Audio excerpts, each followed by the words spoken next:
Bismillahirrahmanirrahim. Assalamualaikum warahmatullahi wabarakatuh. Saya Supriyati dari Program Studi Teknik Industri Fakultas Teknik Universitas Pelita Bangsa. Pada kesempatan kali ini, saya akan menyampaikan mata kuliah yang saya ampu, yaitu pengendalian dan penjaminan mutu. Mata kuliah ini merupakan mata kuliah wajib pada semester 3 dengan bobot 3 SKS. Berdasarkan capaian pembelajaran lulusan pada program studi, yaitu satu, kemampuan untuk menerapkan pengetahuan matematika, ilmu alam atau material, teknologi informasi dan keteknikan untuk memperoleh pemahaman menyeluruh dari prinsip-prinsip teknik industrial. Dua, kemampuan untuk merancang sistem integrasi dengan memenuhi standar yang diperlukan dan berbagai batasan multi aspek yang realistis, serta melibatkan berbagai pemangku kepentingan dan mengidentifikasi atau memanfaatkan potensi sumber daya lokal dan nasional dengan pandangan global di bidang teknik industri. Tiga, kemampuan untuk menerapkan metode, keterampilan, dan peralatan teknik modern yang diperlukan dalam praktik teknik industrial. Berdasarkan capaian pembelajaran mata kuliah, satu, mampu menyelesaikan masalah dalam pengendalian dan penjaminan mutu di industri. Dua, menguasai pengetahuan tentang industri untuk menyelesaikan masalah kualitas produk dan mampu menunjukkan kinerja mandiri, bermutu, dan terukur. Tiga, mampu menerapkan matematika, sains alam di bidang industri manufaktur maupun jasa dan rekayasa industri ke dalam prosedur dan praktik teknikal untuk menyelesaikan masalah di bidang industri yang terdefinisi dengan jelas pada bidang spesialisasi yang dihadapi. 7. Capaian pembelajaran mata kuliah. 1. Memahami latar belakang pengendalian mutu, memiliki integritas dan bersikap jujur, serta mampu bekerja sama. 2. Memahami sistem manajemen mutu dan penerapannya. 3. Memahami penggunaan alat ukur, teknik pemeriksaan produk, dan pengendalian mutu. 4. Memahami penggunaan statistik proses kontrol dalam pengolahan data kualitas produk dan jasa. 5. Menguasai konsep dan langkah-langkah penerapan metode analisis masalah dan solusinya. Deskripsi mata kuliah pengendalian dan penjaminan mutu, yaitu mata kuliah ini membahas konsep, prinsip, dan penerapan teknik dalam pengendalian proses dan penjaminan mutu produk di industri. Materi yang meliputi pemahaman dasar tentang mutu, sistem manajemen mutu, metrologi industri, pemeriksaan produk. Selain itu juga dibahas pengelolaan biaya kualitas, penggunaan alat-alat statistik, penerapan konsep continuous improvement, teknik rekayasa kualitas, hingga pendekatan pengukuran kepuasan pelanggan, sehingga mahasiswa akan mampu menerapkan strategi pengendalian dan penjaminan mutu dalam meningkatkan kinerja dan daya saing organisasi. Materi pembelajaran pada mata kuliah ini: 1. Latar belakang mutu. 2. Karakteristik mutu. 3. Sistem manajemen mutu, khususnya ISO 9001-2015. 4. Metrologi industri. 5. Pemeriksaan produk. 6. Biaya kualitas. 7. Seven tools dan new seven tools. 8. Continuous improvement. 9. Teknik rekayasa kualitas, quality function deployment. 10. NMDA. 11. Dengan pendekatan Six Sigma. 12. Dengan pendekatan GMAC. 13. Service quality. 14. Kepuasan pelanggan.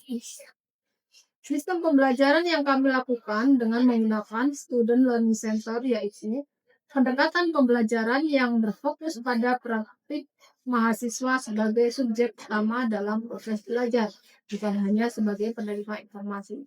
Sedangkan metode pembelajarannya dengan problem-based learning, di mana mahasiswa aktif melakukan diskusi, presentasi, studi kasus dengan sumber belajar dari jurnal, diskusi, media elektronik atau internet, permasalahan di sekitar seperti UMKM, industri manufaktur maupun industri jasa, serta sebagai hasil evaluasi akhir pembelajaran berupa penilaian proses dan proyek. Untuk penilaian pada mata kuliah ini, bobot kehadiran sebesar 10%, tugas 25%, kuis 5%, UTS 30%, dan UAS 30%. Baik, berikut pembelajaran mata kuliah pengendalian dan penjaminan mutu. Assalamualaikum warahmatullahi wabarakatuh. Oke. Gimana kabarnya teman-teman? Ada yang ngantuk nggak? Nggak ada ya? Oke. Hari ini materi mata kuliah untuk pengendalian dan penjaminan mutu apa? Materinya apa ini? Pemeriksaan produk ya. Kira-kira tahu nggak gambarannya apa sih yang ada dalam materi pemeriksaan produk? Ada yang tahu? Apa Dra? Kira-kira apa Dra? Oke, oke. Ada kaitannya dengan alat ukur juga. Alat ukur itu apa sih? Alat ukur yang digunakan untuk apa? Untuk melakukan pemeriksaan produk atau apa? Penilaian. Oke, penilaian gitu ya. Penilaian nanti ada penilaian hasilnya seperti apa. Nah, jelas seperti itu. Oke. Di materi pertemuan sebelumnya apa yang dibahas? Meteorologi sistem. Meteorologi? Sistem. Meteorologi? Sistem. Industri. Meteorologi? Apa itu meteorologi? Berkaitan dengan apa? Pengukuran alat gitu. Pengukuran. Pengukuran? Dengan menggunakan alat seperti jangka sorong. Oke, jangka sorong, kaliper, atau istilahnya apa? Ya, mungkin teman-teman yang lulusan SMK sudah tidak asing lagi dengan alat tersebut gitu ya. Itu ada salah satu alat yang sering atau banyak digunakan di industri, ya, terutama industri manufaktur bergas. Sebenarnya banyak sekali alat-alat ukur yang digunakan. Nah, ini apa kaitannya dengan pemeriksaan produk? Karena kita akan bahas di sini gitu ya. Sebelum meteorologi industri apa? Sistem manajemen mutu. Nah, apa kaitannya dengan pemeriksaan produk? Nah, sistem manajemen mutu itu berkaitan dengan apa? Standar operasional prosedur misalkan, ya, atau prosedur mutu. Apa itu prosedur mutu? Atau apa itu SOP? SOP itu yang kemudian mengatur, ya, salah satu contohnya misalkan mengatur bagaimana suatu produk itu dilakukan pemeriksaan, ya. Atau kemudian bagaimana cara mengoperasikan alat ukur, ya, cara menggunakan alat ukur misalkan kaliper atau yang lain. Oke. Nah, kita masuk materi pemeriksaan produk yang pertama. Kita lihat di sini sistem pemeriksaan produk, ya. Nah, ini definisinya. Oke, ya. Sistem pemeriksaan produk merupakan suatu rangkaian prosedur dan metode yang digunakan untuk menilai, menilai dan memastikan kualitas, kemudian kesesuaian dan keamanan suatu produk. Ya. Apa sih maksudnya menilai dan memastikan kualitas? Kemudian kesesuaian. Nah, ini berkaitan kesesuaian dan ketidaksesuaian, ya. Maka itulah kenapa kemudian produk itu harus dikendalikan, gitu ya. Supaya apa? Supaya produk-produk tersebut berkualitas. Ya, jangan sampai kemudian produk tidak berkualitas itu kemudian lolos sampai atau terkirim ke konsumen. Ya. Oke. Nah, kemudian di sini memastikan kualitas, kesesuaian dan keamanan suatu produk. Nah, berbicara mengenai kualitas, gitu ya. Apakah kemudian setiap produk yang terlihat indah itu berkualitas? Iya. Oke, ada yang menjawab iya dan menjawab tidak. Oke, yang menjawab tidak kenapa? Karena juga yang ukurannya itu pas gitu. Oke. Itu kan juga menentukan suatu kualitas juga kan. Betul. Oke.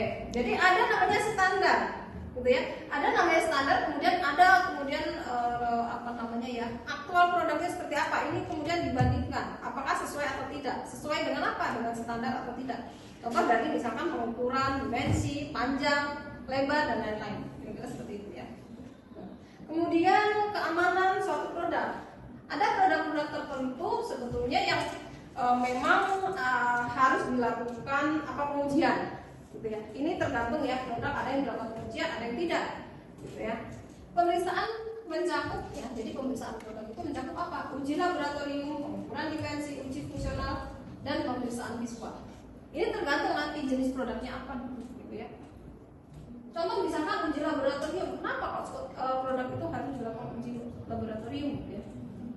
Tentu ada pertimbangan-pertimbangan tertentu yang kemudian memang harus dilakukan melakukan uji laboratorium. Contoh misalkan, ya, suatu produk tidak boleh mengandung apa misalkan bahan-bahan yang berbahaya. Nah, itu maka kemudian harus dilakukan uji laboratorium. Itu salah satu contoh. Kemudian pengukuran dimensi, gitu ya. Misal contoh produk-produk apa nih? Nah, ada ya botol misalkan gitu ya. Ada namanya standar apa diameter, ya, panjang, apa, kedalaman, ketebalan, gitu ya. Nah, kira-kira seperti itu. Maka ada namanya pengukuran dimensi. Atau kemudian uji fungsional, ya, kendaraan bermotor, gitu ya. Itu kan banyak sekali komponen-komponennya, ya. Nah, salah satunya ada pengujian fungsional. Atau kemudian pemeriksaan visual. Nah, visual sebetulnya bisa dikatakan penting tidak penting, ya. Kenapa? Ini nanti akan berkaitan dengan apa? Tampilan, gitu ya. Memang mungkin tidak berpengaruh terhadap fungsi, ya. Tetapi secara tampilan, secara estetika itu berpengaruh. Nah, ini biasanya juga ada namanya pemeriksaan visual. Contoh seperti tadi, misalkan kita kembali lagi ke contoh produknya adalah botol, gitu ya. Botol minum itu kan biasanya warnanya apa? Bening, putih, bening ya? Iya, biasanya warnanya bening, gitu ya.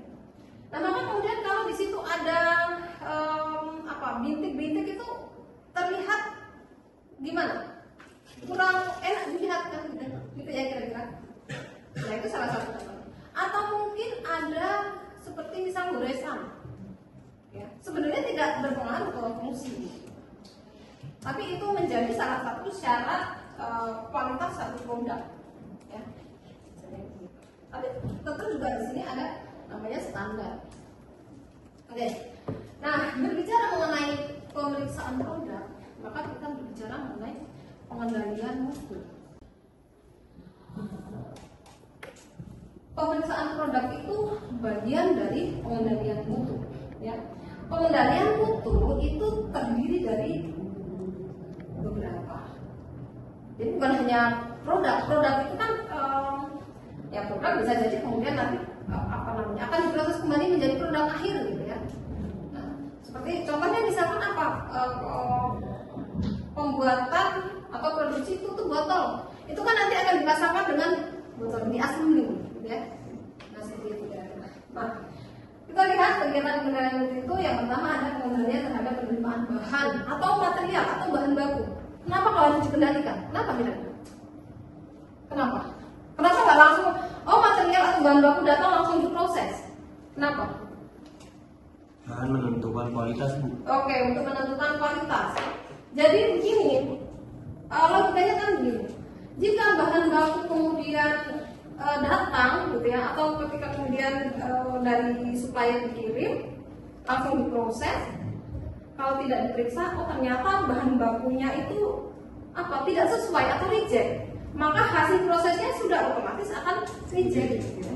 Siapa yang bisa memastikan bahwa bahan baku tersebut memang sudah sesuai standar, gitu ya. Maka salah satu yang harus dilakukan ada namanya pengendalian dengan melakukan pemeriksaan ketika bahan baku datang, gitu ya.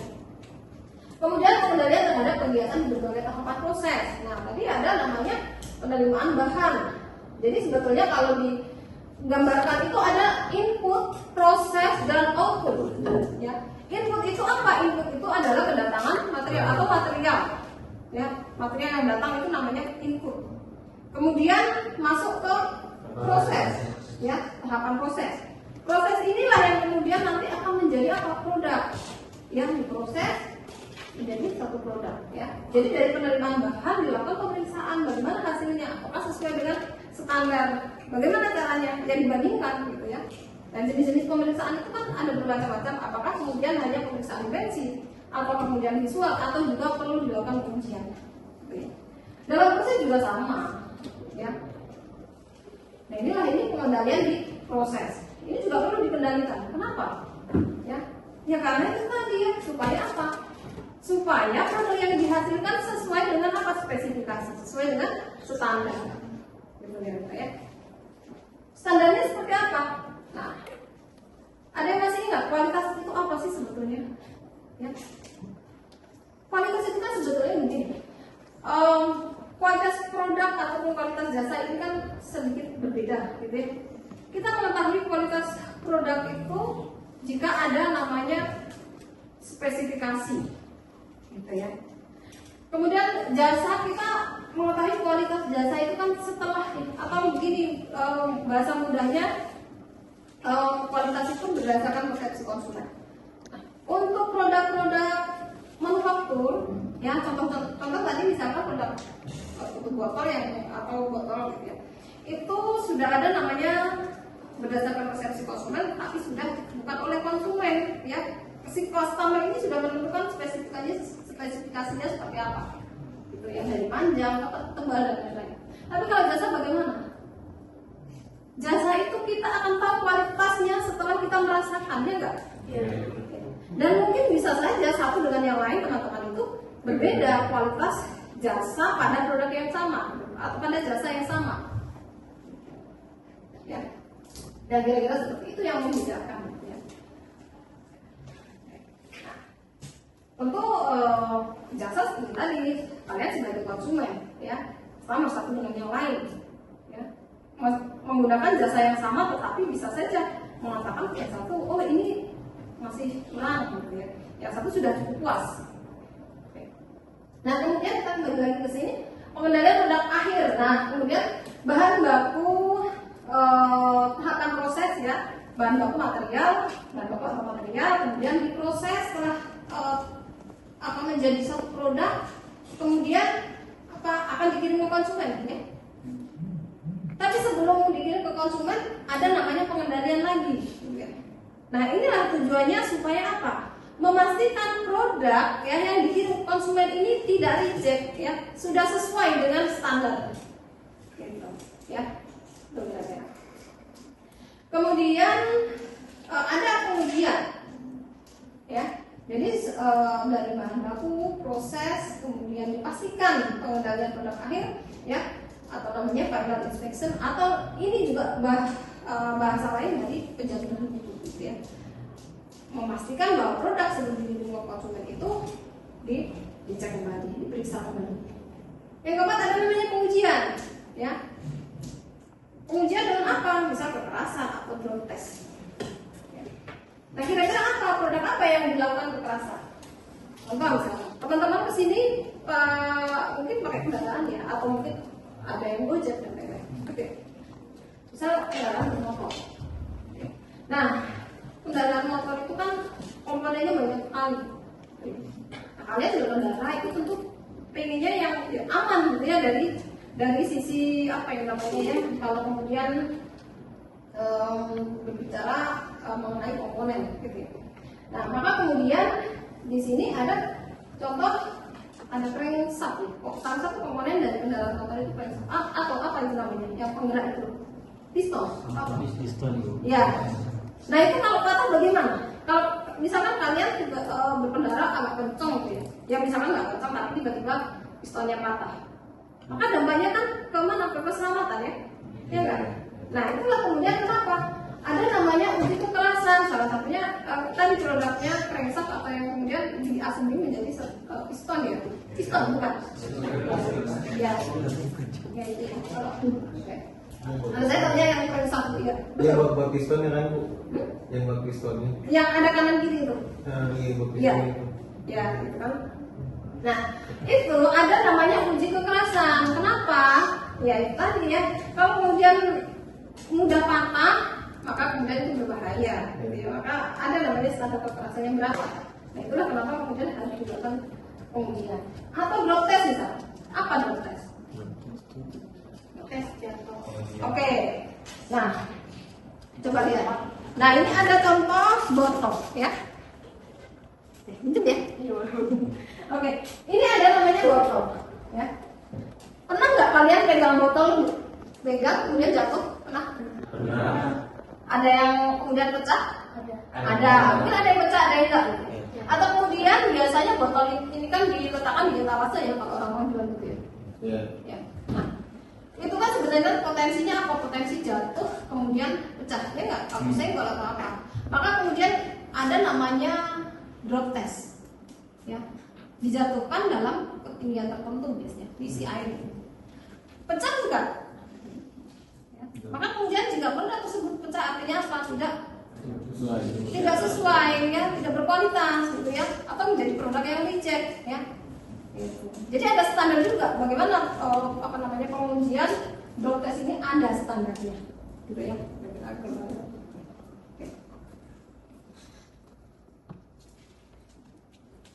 Kemudian yang kelima ada penyelidikan atas sebab terjadinya penyimpangan atau ketidaksesuaian. Ya. Jadi ada pengendalian terhadap penerimaan bahan, proses, kemudian sebelum dikirim konsumen ada pengendalian akhir atau final inspection, ada juga beberapa produk yang perlu pengujian, kemudian penyelidikan artinya apa? Ini ketika kemudian ada ketidaksesuaian, ditemukan penyimpangan, ya, maka kemudian dicari akar masalahnya ini apa, kenapa, gitu ya. Seperti itu kira-kira ya. Supaya apa ya? Supaya kemudian tidak terus-menerus terjadi produk reject atau tidak menghasilkan produk reject. Ya. Nah, kemudian kita berbicara mengenai metode pemeriksaan. Ada dua metode pemeriksaan, ya. Pemeriksaan 100% dan sistem sampling. Ya, pemeriksaan 100% ini yang dilakukan dengan mengambil seluruh produk, ya, seluruh produk dari satu batch atau produksi. Kemudian sistem sampling yang seperti apa? Sistem pemeriksaan yang dilakukan dengan pengambilan sampel produk secara acak dari suatu batch atau produksi. Nah ini ada contohnya, ya. Nah ini, ya. Ini hanya ilustrasi. Kira-kira apa ini? Produknya apa? Tutup botol. Tutup botol. Oke, tutup botol ya. Oke, karena bulat-bulat yang paling gampang tutup botol. Oke, kita anggap saja ini adalah tutup botol. Ya. Tutup botol yang kemudian tempat kemasannya adalah ya kotak, anggap saja ini kotak, sebuah kotak berisi standarnya memang kotak kardus misalkan, ya, standar pengemasannya. Kemudian isinya adalah atau produknya adalah tutup botol gitu ya. Nah, di dalam satu ini juga ada standar untuk pengemasan. Dalam misalkan dalam satu kardus itu ada 100. berapa? Berisi 100. 100. Oke, misalkan 100 itu ada 100 pieces. Ketika kemudian ternyata sistem pemeriksaannya 100%, artinya 100 produk atau 100 tutup botol itu harus diperiksa, gitu ya. Tapi kalau kemudian sistem sampling bagaimana? Ada aturannya, gitu ya. Ada aturannya, ya. Diatur ketika kemudian ada total produk 100%, maka sampel berapa yang harus diambil. Nah, tapi di slide berikutnya ada contohnya, gitu ya. Kemudian kekurangan sampling penerimaan yang pertama tadi berisiko menerima kotak yang rusak dan menolak kotak yang baik, ya.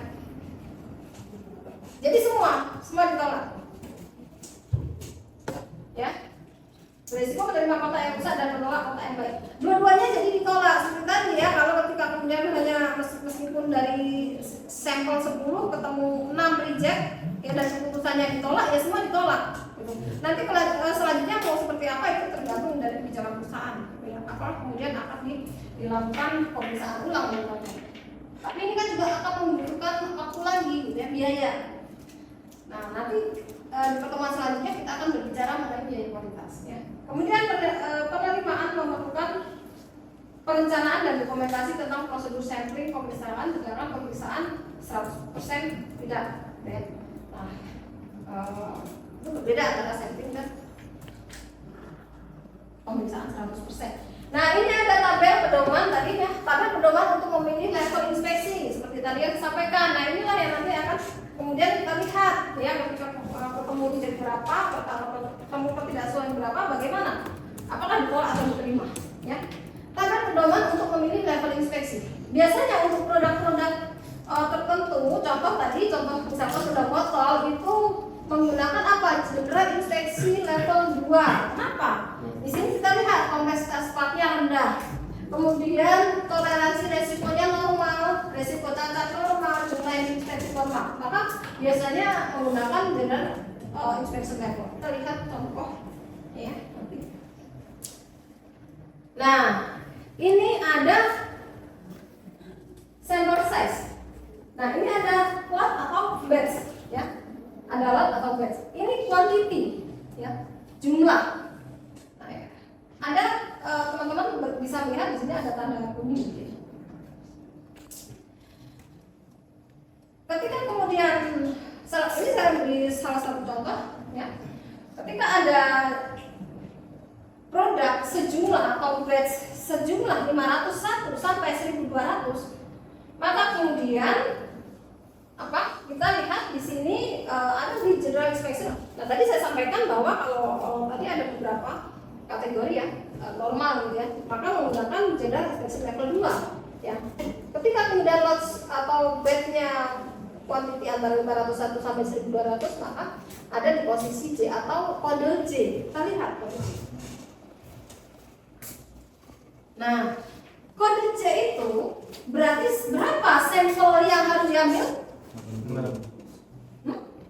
80. 80. Ada berapa ini? 80 ya.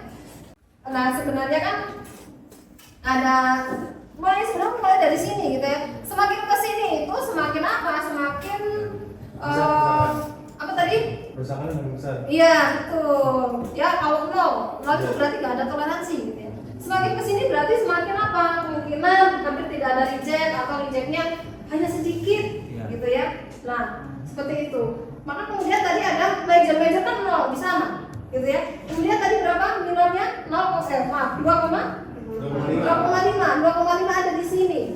Terus kalau minornya Minor 4. critical, major, minornya 4. Minornya 2,5 Bu. 4,0. Iya 4. 4 kan? Minornya kan? Iya. Minor 4, majornya berapa? 2,5, criticalnya 0,0. Nah, ini ya kategori sudah minor gitu ya. Tetapi secara umum itu yang digunakan. Meskipun ini ada apa namanya? Ada 6,5 ini termasuk minor tapi hampir tidak digunakan. Tapi ini nanti kembali lagi ke perusahaan mau menerapkan atau mau menggunakan yang mana. Gitu. Ya, ini secara umum seperti itu. Sudah cukup jelas sampai di sini? Oke, satu lagi. Nah, ini contohnya ya. Populasi itu artinya apa? Sama dengan tadi. Ini ilustrasinya populasi juga sama dengan keseluruhan tadi. Misalkan batch gitu ya. Sebuah perusahaan yang memproduksi bola lampu listrik ingin memiliki kualitas bola. Nah, maka produksi dan sampel populasi keseluruhan sampelnya ada sebagian. Ya. Maka berapa? Misalkan sebagian bola lampu yang diproduksi selama tahun ini 5% dari totalnya berapa? Itu sebagai sampel. Atau kemudian nah ini dari UMN, populasinya siapa? Seluruh karyawan sampelnya sebagian. Sebagian itu nanti sudah mewakili keseluruhan. Ya. Oke. Ada pertanyaan sampai di sini? Sudah cukup jelas ya? Oke, sudah. Kalau memang tidak ada pertanyaan untuk pertemuan hari ini, saya akhiri. Insyaallah di pertemuan berikutnya kita membahas mengenai biaya kuantitas. Ya, dari hasil pemeriksaan produk itu bagaimana sih? Apakah kemudian banyak terjadi reject? Kalau kemudian rejectnya banyak, bagaimana dengan cost atau biaya yang dikeluarkan? Ya. Oke. Kalau tidak ada yang bertanya untuk pertemuan hari ini, saya akhiri. Assalamualaikum.